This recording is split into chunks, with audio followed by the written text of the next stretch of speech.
pursuing. How do you get into the presence of God? You pursue God. 2, how do you get to the presence of God? You got to pray. Yes. Are there any praying people in the house? Yes, Lord.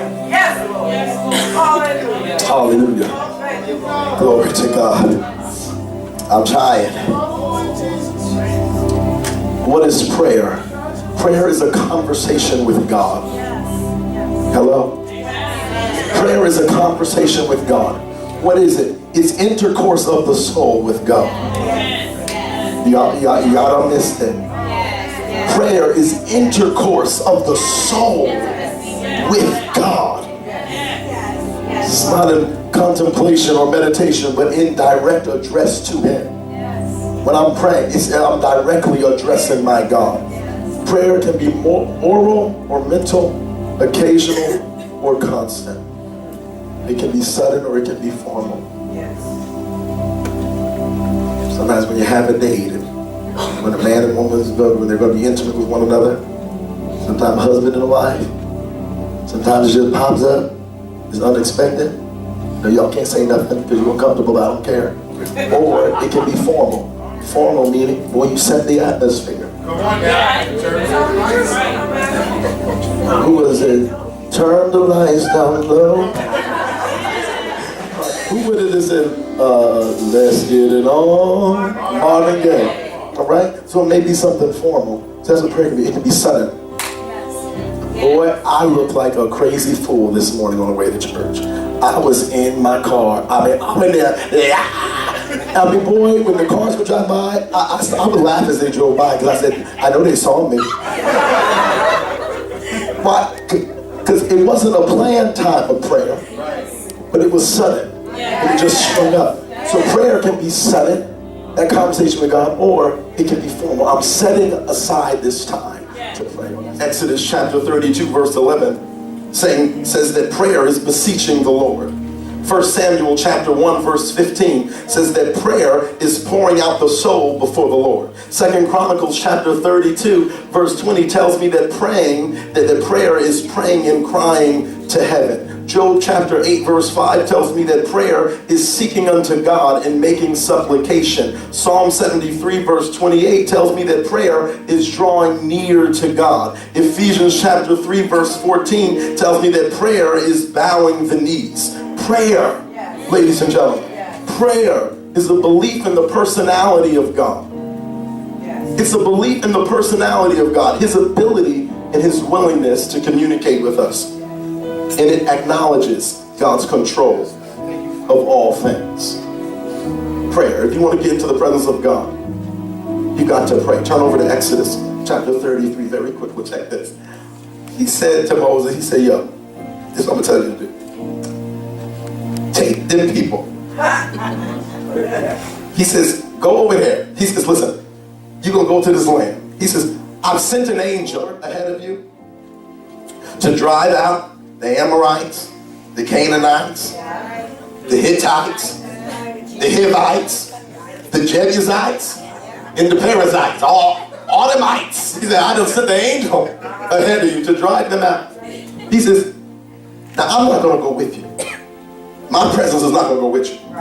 But take the children. He said, listen, if I go with y'all, he said, they are hard-headed. Hello? They are hard-headed. He said, I will destroy them on the journey. So I'm not going with you. Let me read it from the Message Bible really quick. Where is it at? Okay. He said, I'm sending an angel ahead of you. He said, it's a land flowing with milk and honey, but I won't be with you in person. You're such a stubborn, hard-headed people, lest I destroy you on the journey. All right? Verse 33, was it 33 or 4? When the people heard this harsh verdict, they were plunged into gloom and wore long faces. Moses was scared. Because how many of you know when God sent you ahead of you, you're going to say, God, you ain't going with me.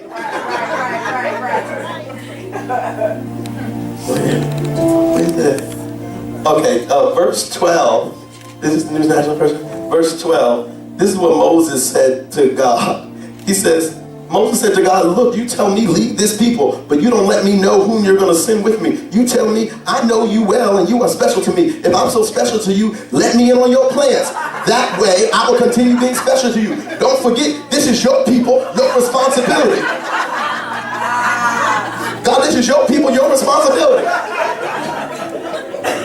So now we're seeing in Exodus, if we look at verse 13, Moses begins to pray to God, begins to cry out to God. Why? Because I don't know about you, but I'm like Moses, and if your presence is not going with me, I'm not confident. He's showing us that it is important to operate and flow in the presence of God. And perhaps if we saw and viewed the presence of God as Moses did, perhaps we would build according to the pattern that God has shown us. They get quiet. They get quiet.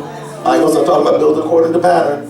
Because when God gives you a pattern, if you don't build according to it, there's a possibility that the presence of God will be removed from you. Right? What is keeping you from viewing the presence of God and tapping into the presence of God and seeing that as a serious thing? That's right. That's right. So Moses begins to pray to God. In verse 13, there are three things that he says in this prayer. From the King James Version, he says, now therefore I pray thee, if I have found grace in thy sight, show me now your way. In verse 13, there are three things that Moses is saying here. One, so now we said prayer, right? You got to pray to get into the presence of God. Yeah. Two, well, one, two, whatever. Hip hop, hip to the hip. So I say microphone check, 1 2 1 2. Microphone check, 1 2 1 2. Oh, okay. Ready? Now when you're going to pray, you're going to notice these things that Moses prayed. One, he says, teach me your ways. All right? Moses wanted to know God's ways so that he could keep following him. It's tough to follow somebody whose ways you don't know. That's true. Yeah, that's good. How can you follow someone whose ways what you're teaching? That's right. They'll be able to teach it and get the same results that you would get. So if you are around someone, if you're following them, you don't know their ways, you got to say, Lord, is it I? Somebody say, I must check myself. I must check myself. All right, so prayer. He says, teach me your ways. 1 2, he says, let me know you. So there's a direct connection between knowing the ways of God and knowing God himself. We cannot say that we know God if we do not know his word. His word are his ways. His word is his promise. His word is how he operates. His word defines and reveals to us the personality and the character of God. His word tells us what God's about to do. His word tells us what he has done. His word gives us the ability to discern the times and see what he's doing right now. Amen. Amen. Yes, sir. Yes. God, let me know you. There's only when we know God personally that we can be called his people. He says this. He says, let me live in your favor. Let me live in your favor. Imagine yourself living in the favor of God. Once we know God's ways and know him personally, then the favor of God can rest on our lives. It's impossible for you to have the divine favor of God in your life, ladies and gentlemen, if you don't know God. You can shout for release and call for certain things to come forth. You can be like Abraham and summon certain things and call forth those things that be not as though they were. But if you don't know God personally, like know God, there's no way that you'll be able to live in his favor. But I'm not going to live outside of his favor. I'm going to live in his favor. I'm living in the favor of God. So pursuing God, prayer, and this last one.